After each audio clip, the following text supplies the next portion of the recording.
Première enquête. Et maintenant, Yvan, c'est vous qui avez réalisé le sens caché de cette semaine. Vous avez enquêté sur l'assaut du raid à Saint-Denis en novembre dernier. Un assaut contre cet appartement où s'étaient réfugiés des auteurs des attentats. Alors 18 novembre, l'assaut s'achève, on est dans le courant de la matinée, souvenez-vous. Et les autorités délivrent cette information, c'est une femme kamikaze qui s'est fait sauter. C'est une première, ça suscite beaucoup d'émoi, sauf que ça fait pchit. 48 heures après, on se rend compte que l'information est inexacte. Et comme ça, on va voir toute une série d'infos qui finalement s'avèreront fausses. Et ce qui est surprenant, c'est que toutes ces infos sortent de la bouche des gens les mieux informés de France. Bernard Cazeneuve, le ministre de l'Intérieur, François Molins, le procureur de la République de Paris, Jean-Michel Fauvergue, le patron du RAID. Autant d'approximations, ça éveille le soupçon. On a voulu savoir ce qu'il y avait derrière ces infos erronées. Mais Yvan, est-ce possible d'avoir des informations sur un sujet aussi sensible ? Alors si vous appelez le ministère de l'Intérieur, non. Pour le RAID, pareil, chou blanc. En revanche, vous imaginez des attentats d'une telle ampleur, forcément, ça mobilise énormément de policiers venus de plein de services, d'horizons différents, et ça aboutit à la rédaction de beaucoup de rapports. Ces rapports, une source m'a permis d'y accéder. Des rapports confidentiels. Des rapports confidentiels et qui poussent à s'interroger sur la manière dont le RAID a mené cet assaut le 18 novembre à Saint-Denis. Alors Yvan, c'est donc votre enquête, votre sens caché sur l'assaut de Saint-Denis que nous découvrons tout de suite. Vous l'avez réalisé avec Guillaume Beaufils et Karim Annette.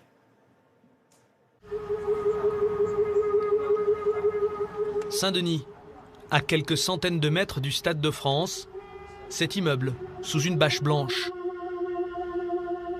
Au croisement de la rue du Corbillon et de la rue de la République, dans cet appartement du 3e étage, le 18 novembre dernier, en pleine nuit, les membres du RAID ont lancé l'assaut pour neutraliser 2 des auteurs des attaques du Bataclan. Cette nuit-là, les policiers se retrouvent une nouvelle fois face à des terroristes prêts à mourir.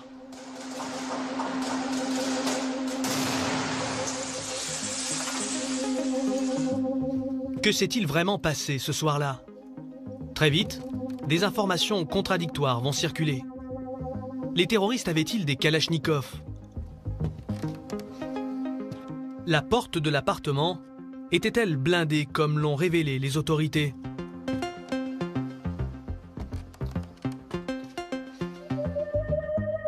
On risque de se faire péter dessus, mais on y va. Et après, vous avez une polémique qui surgit. Ça fait mal, quoi. Ces critiques-là font mal à mes gars. Et c'est, à un certain moment, c'est invivable. Ces polémiques difficiles à supporter pour les membres du RAID sont-elles fondées? Nous avons pu accéder à des rapports d'enquête confidentiels. Ils éclairent d'un jour nouveau les coulisses de cette intervention qui ne s'est pas tout à fait déroulée comme les autorités l'ont raconté. Assaut de Saint-Denis, la contre-enquête. Au lendemain des attentats, Abdelhamid Abaoud, l'organisateur des attaques du 13 novembre, se terre dans ses buissons, sous l'autoroute, à Aubervilliers. Il contacte alors sa cousine, Asna Haït Boulassen. Elle vit en banlieue. Il lui demande une planque pour lui et son complice, Chakli Bakrou, l'un des tireurs de l'attaque des terrasses. Si Abaoud appelle sa cousine Asna, c'est parce qu'ils ont été proches. Et il le sait, la jeune femme ne le laissera pas tomber. Asna Haït Boulassen, 26 ans. Nous nous sommes procuré un document exclusif. Le voici. Nous sommes en juin dernier. Asna parle à une amie qui la filme avec son téléphone. Abdelhamid, c'est mon cousin, voilà, c'est le fils de la sœur à ma mère.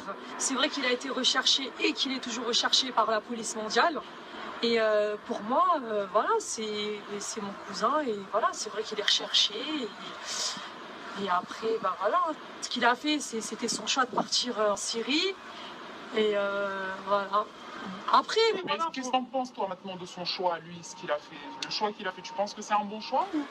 Bah, moi, je pense que c'est un bon choix parce qu'il a voulu faire le djihad en Syrie. Voilà, donc après, il est là pour aider parce qu'il y a la guerre. Par contre, moi, je dis les gens, comme on voit dans les vidéos, si c'est pour couper les têtes, je suis contre. Je ne vais pas dire que je suis pour parce que Allah, il n'a jamais dit de couper des têtes. Comme son cousin parti rejoindre les rangs de Daesh dès 2013, Asna, à son tour, veut se rendre en Syrie. J'ai envie de partir en Syrie. La Syrie souffre souffrent tous les jours, comme la Palestine. Et pour moi, c'est inadmissible qu'on n'aide pas qu'on n'aide pas la Palestine et la Syrie. Donc pour moi, voilà, je veux partir là-bas et les aider et faire un truc humanitaire, sans faire la guerre, sans être une terroriste. Voilà, donc voilà, oui, c'est vrai, j'ai envie de partir en Syrie. Asna semble rejeter la violence. Elle va pourtant apporter son soutien aux terroristes. Leur trouver un squat au cœur de Saint-Denis. Mais Asna parle beaucoup. Selon un rapport confidentiel du ministère de l'Intérieur, le 16 novembre, 3 jours après les attentats, par téléphone, Asna se livre à une amie. Mon cousin est en France, caché dans un buisson. Il a une ceinture d'explosifs. Dans 3 jours, il fera un attentat. Selon nos informations, dans son entourage, Asna informe au moins 4 personnes de la présence d'Abaoud, mais une seule donne l'alerte. Son amie Sonia. Tout ce que Asna lui dit, elle le répète aux policiers. Stéphanie Marteau est journaliste. Pour le quotidien Le Monde, elle est la première à avoir enquêté sur les coulisses de l'assaut. Si Sonia n'avait pas alerté les policiers, clairement, il n'y aurait pas eu l'assaut à Saint-Denis, les terroristes n'auraient pas été neutralisés et un attentat aurait eu lieu à La Défense, soit le jour même donc, de cet assaut, soit dans les jours qui suivaient.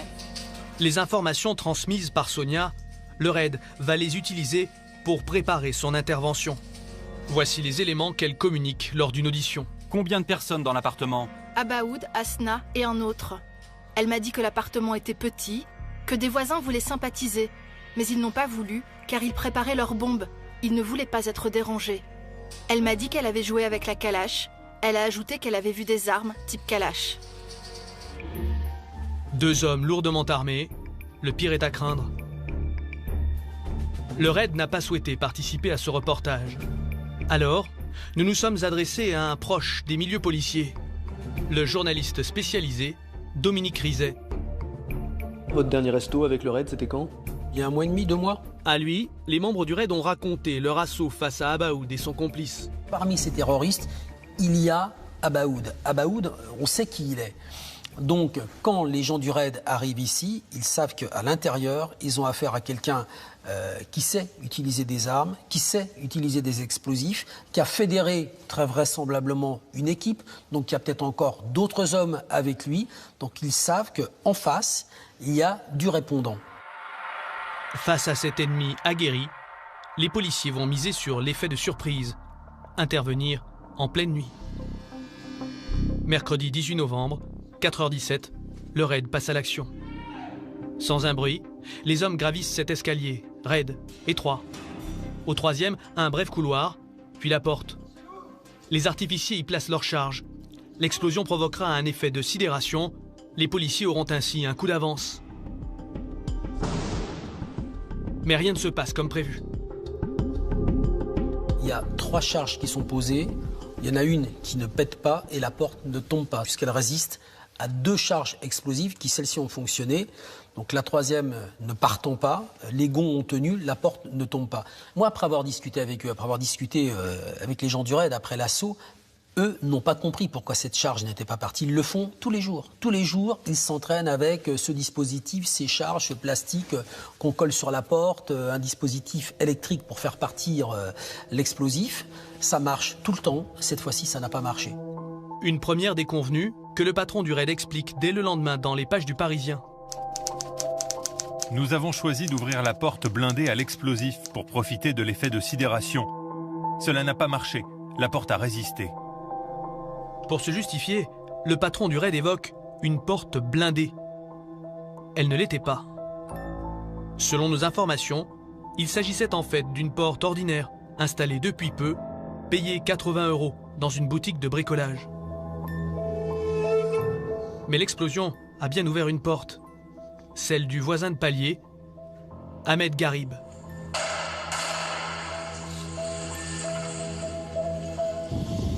À 62 ans, cet Égyptien en situation irrégulière était installé rue du Corbillon depuis 1 an. J'ai participé à la guerre des 6 jours. Je n'y ai pas vécu 1% de ce qui s'est passé là. Le bruit de l'explosion m'a fait sauter de mon lit parce que j'ai pensé que le bâtiment allait s'effondrer. Je suis sorti en short et en t-shirt. Là, j'ai été horrifié. J'ai vu toutes ces armes pointées sur moi.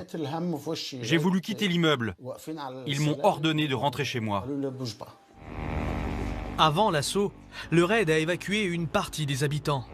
Pas tous, pas Ahmed. Il va alors se retrouver au cœur d'un déluge de feu qui lui coûtera cher. Il est un peu plus de 4 heures rue du Corbillon. La porte a résisté. À présent, les terroristes ripostent. Une réplique d'une rare intensité. Le feu a été d'une densité extrême. Du moins, il y a eu des rafales incessantes, on était en situation de guerre, des rafales. C'est le message que vont marteler de concert. Ils avaient 2 à 3 Kalachnikov minimum. Les numéros 1 et 2 du raid, ainsi que le ministre de l'Intérieur et le procureur de la République. Les policiers essuyant le feu pendant de nombreuses heures dans des conditions qu'ils n'avaient jusqu'à présent jamais rencontrées. Des tirs très nourris et quasi interrompus s'en sont suivis pendant près d'1 heure. Je peux vous dire qu'on a, du côté police, on a tiré quasiment plus de 5000 munitions. Des heures de fusillade, des kalachnikovs. Voilà pour la version officielle. Et si la réalité était tout autre? Les policiers n'ont pas tiré 5000 balles, mais 3 fois moins. Quand la porte de l'appartement refuse de s'ouvrir, les policiers reculent, se positionnent dans la cage d'escalier. C'est d'ici qu'ils vont tirer. Ma porte ne fermait plus. Je me suis réfugié dans un coin. Les policiers tiraient non-stop. Ils s'étaient placés dans l'escalier en face de ma porte, 5 marches plus bas. Selon un rapport confidentiel daté du lendemain de l'assaut, voici l'inventaire précis des munitions utilisées par les policiers. Un total de 1565 douilles recensées, du 5,56 pour l'essentiel, le calibre des fusils mitrailleurs du raid. Olivier Sladki, charpentier, 50 ans. Après l'assaut, il est aussitôt réquisitionné pour venir étayer l'immeuble qui menace de s'effondrer. Il est l'un des premiers à y pénétrer. Quand je suis rentré dans cet appartement, on avait affaire à une scène de guerre. Tellement il y avait d'impact de balles à tous les niveaux, dans le sol, dans le plafond, dans les murs. L'escalier était jonché de douilles sur toutes les marches. Donc il fallait faire attention du reste, de ne pas marcher dessus pour ne pas tomber. Et puis par contre, dans les pièces du fond, non, c'était beaucoup plus restreint. Il y avait peut-être quelques impacts. Les pièces du fond, celles où se réfugient les 2 terroristes et Asna. C'est d'ici qu'ils auraient tiré de longues rafales de Kalachnikov. C'est ce que l'on apprend dans la version officielle. Quand Shaki Bakrou actionne sa ceinture, le 3e étage s'effondre sur le second. De la pièce, ne reste alors que ses gravats. Depuis, ils sont entreposés ici, en banlieue parisienne, dans cette benne rouge placée sous scellé.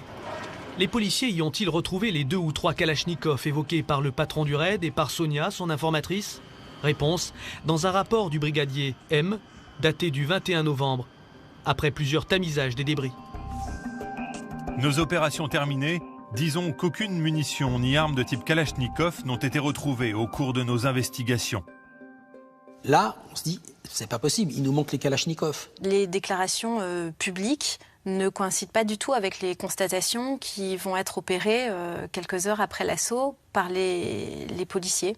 C'est la SDAT, la sous-direction antiterroriste de la direction centrale de la PJ, qui va fouiller cette benne 1 fois, 2 fois, 3 fois.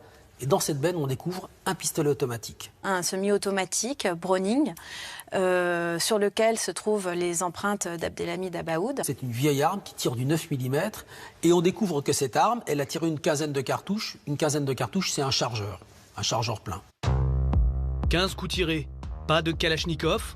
À la place, ce type de pistolet. Le pistolet Browning, en voici un, c'est un modèle GP35. Jean-Claude Schlinger est expert balistique auprès des tribunaux. Il est déjà intervenu dans plus de 1500 affaires criminelles. Cette arme a été fabriquée en Belgique à partir de 1935. Elle était réglementaire dans l'armée belge d'abord et dans d'autres armées du monde. Ce que tire cette arme, est-ce que ça peut être confondu avec une Kalachnikov? Pas du tout. Ne serait-ce que au niveau des bruits de détonation, un tir de Kalachnikov est tout à fait caractéristique et n'a rien à voir avec le bruit provoqué par un pistolet Browning. Si on est un policier, à plus fort titre, un patron du raid, on peut se tromper? Non, je pense pas. Pas de Kalachnikov, mais un vieux revolver. Pas de longue rafale, mais une quinzaine de balles. Les autorités ont-elles réécrit l'histoire de l'assaut? Pourquoi ont-elles voulu cacher une certaine confusion durant l'opération? Une nouvelle note confidentielle sème le trouble. Cette fois, elle est signée du brigadier V et s'intitule « Constatation sur les équipements balistiques du raid ». Dans ce document, la description minutieuse de l'état des boucliers après l'assaut.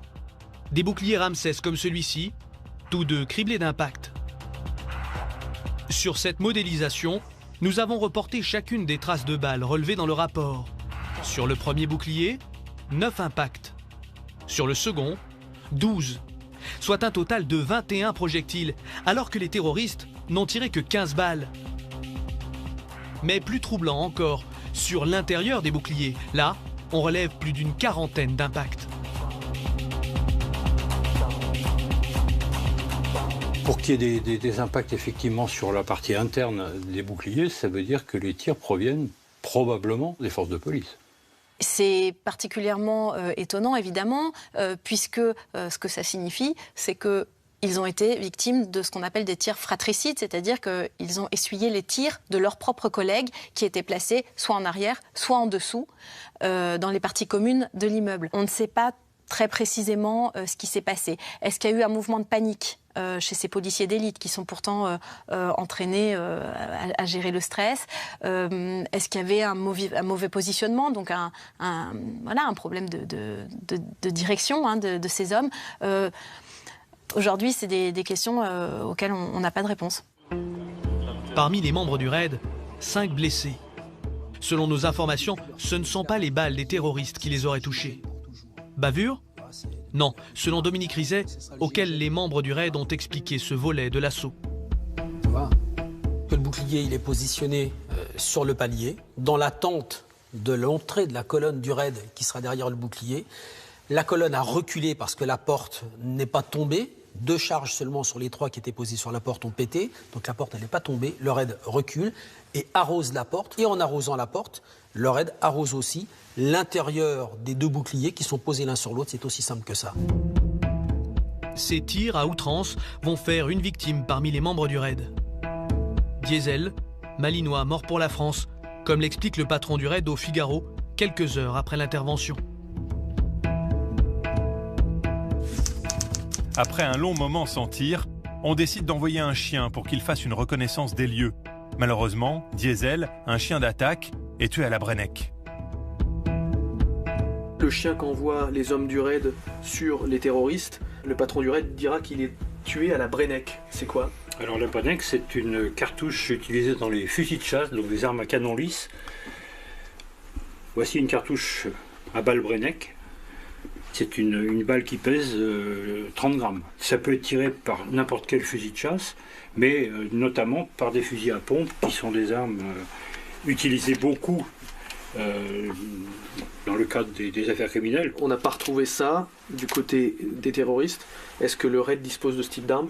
Alors le raid dispose effectivement de fusils à pompe, comme toutes les forces de police et de gendarmerie. Si le chien a été tué par une Brennec, c'est que c'est sorti d'un fusil comme ça? Si effectivement il n'y a pas d'armes de ce type qui ont été retrouvées à l'emplacement où se trouvaient les terroristes, c'est que quelqu'un d'autre a tiré. Si quelqu'un d'autre a tiré, ça ne peut être qu'un policier, évidemment. Les policiers ont-ils tiré aveuglément? Vraisemblablement. Mais avaient-ils le choix?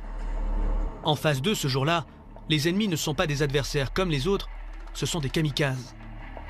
Les membres du raid optent alors pour une mitraille continue, des tirs de saturation. de tir de saturation, c'est pour empêcher la personne de se déplacer et d'approcher jusqu'à vous.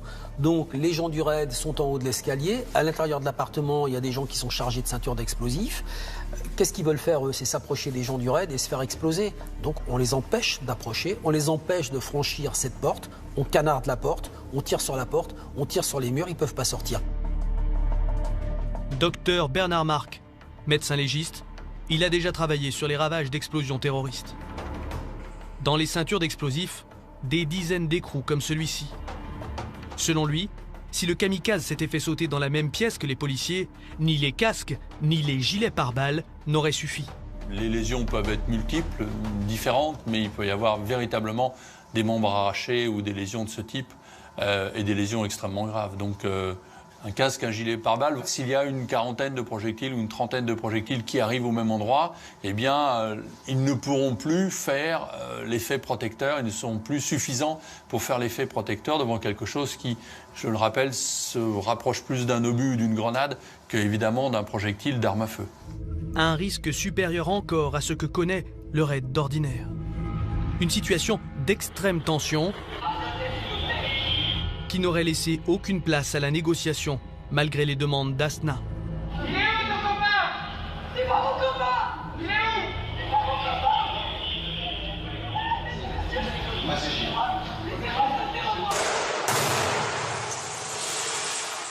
5h30, Shaki Bakrou actionne sa ceinture d'explosifs. Lui meurt aussitôt, son corps est démembré, sa tête atterrit sur le trottoir. Mais nouvelle zone d'ombre. Abdelhamid Abaoud et Asna Aït Boulassen ont-ils survécu à l'explosion? Nous avons pu consulter les rapports d'autopsie.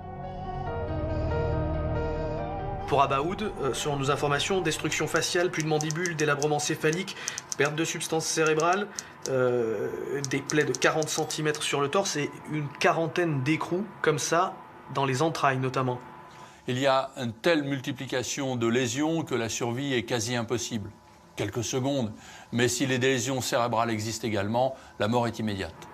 Pour Asna Aït Boulassen, syndrome mécanique par compression thoracique. Soyons clairs sur les lésions présentées, le terroriste numéro 1 a une mort immédiate, il est dilacéré, le terroriste numéro 2 a une mort immédiate avec des lésions notamment encéphaliques et thoraciques et cardiothoraciques. Le troisième a une phase agonique qui est une phase courte. C'est des décès qui sont soit immédiats, soit en termes de minutes, en tout cas absolument pas des décès plusieurs heures après. Impossible donc que les terroristes aient encore pu combattre après l'explosion. Pourtant, de nouvelles fusillades vont éclater.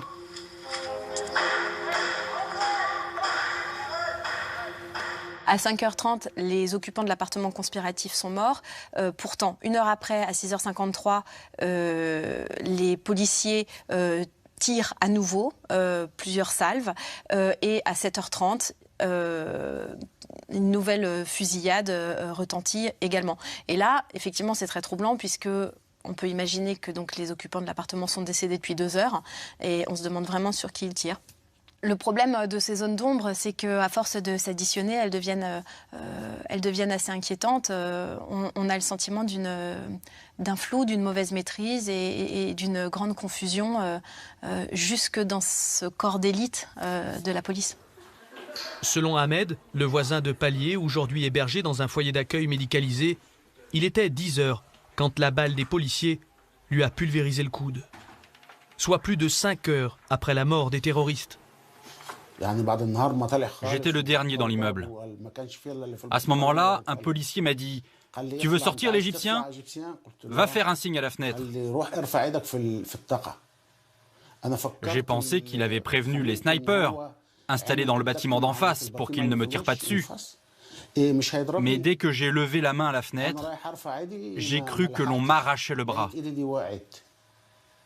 Je n'ai plus senti qu'une chaleur intense et des fourmillements. Ahmed a ensuite passé 4 jours menotté à un lit avant de faire l'objet d'un arrêté d'expulsion. Son avocat vient d'en obtenir la suspension. Mais son avenir semble bien incertain. À 62 ans, lui qui travaillait au noir n'a plus de ressources. Je ne crois pas que je retrouverai l'usage de mon bras. C'est impossible que ça revienne. Vous croyez que je pourrais porter à nouveau des sacs de 50 kilos comme je faisais? Ou même 20 kilos? Avec ce coude explosé et ce bras qui reste déformé? Allons, regardez.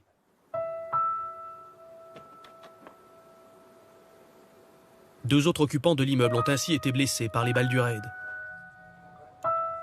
Durant cet assaut, les policiers auraient-ils confondu ces civils avec des kamikazes? On n'est pas menacé directement. Empêcher quelqu'un qui a un gilet explosif, mais qui n'a pas d'arme à la main, de venir vers nous, c'est tout le problème. On a travaillé là-dessus, on a travaillé en particulier en faisant des stages avec les unités d'intervention israéliennes. Si le raid a refusé nos demandes d'interview, les forces israéliennes, elles, ont accepté de nous recevoir. C'est dans ce pays constamment confronté au terrorisme et aux kamikazes que les membres du raid viennent renforcer leur expérience. Base de Midkam Adam, centre d'entraînement des forces de défense israéliennes. Bonjour, comment allez-vous? Bonjour, suivez-moi. On vous suit. Pas de visage, pas de nom, mais un savoir-faire. Voici l'unité Yahalom, le groupe d'assaut antiterroriste. Exercice du jour à balles réelles, investir un bâtiment occupé par des terroristes et des civils, comme à Sanni. Dans le doute, vous autorisez vos troupes à tirer préventivement sur un civil? Non, on ne fait pas ça. Les civils, c'est notre priorité absolue. On est là pour les sauver, pour les protéger. Si on tire sur un civil, c'est qu'on a échoué dans notre mission. Et même s'ils sont suspects, on les tient alors à distance, à plusieurs mètres. Et selon les Israéliens, pour neutraliser des kamikazes lors d'une intervention comme celle de Sanni, rien ne vaut la précision de tireurs d'élite. Voilà, retiens ton souffle autant que tu le peux, sans effort.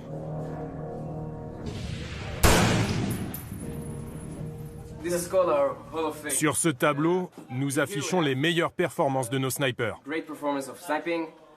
Là, par exemple, à 200 mètres de nuit, le tireur a placé ses 4 balles dans le même trou. Je veux vous montrer ces images de l'assaut de Sanni. Là, vous voyez les balles qui claquent autour des fenêtres. Les policiers ne sont pas surpris. Ils savent qu'ils ont affaire aujourd'hui à des hommes très déterminés. Les 3 terroristes sont morts avec leurs gilets explosifs. Et nos policiers ont touché 3 civils au bras.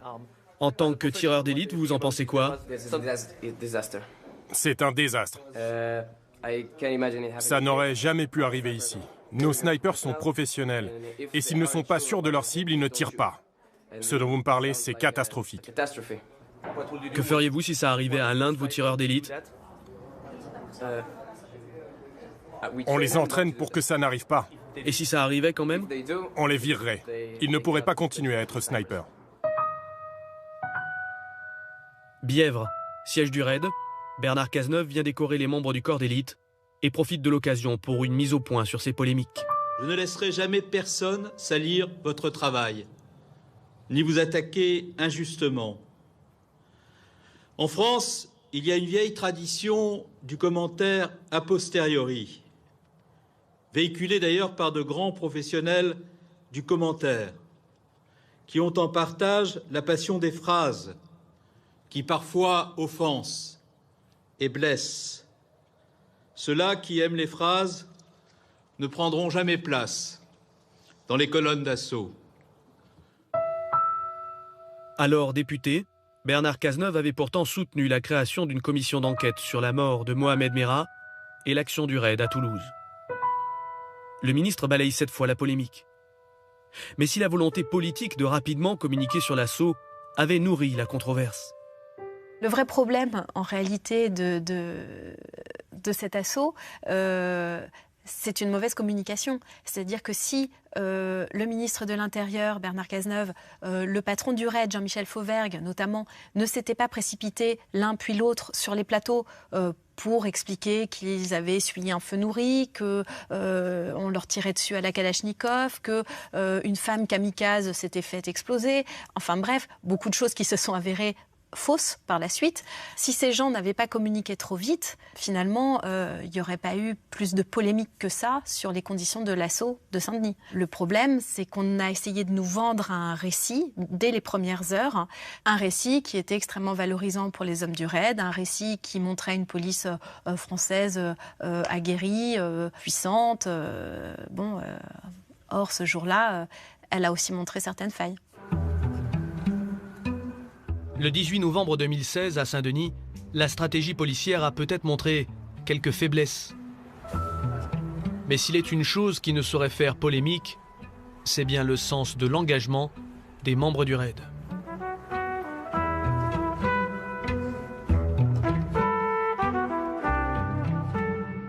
Et depuis les attentats de novembre dernier, le ministre de l'Intérieur a demandé que les forces d'intervention rapide, comme celles du GIGN, du RAID ou encore de la BRI, soient réparties pour intervenir au plus vite dans les 20 minutes de distance de n'importe quel point du territoire.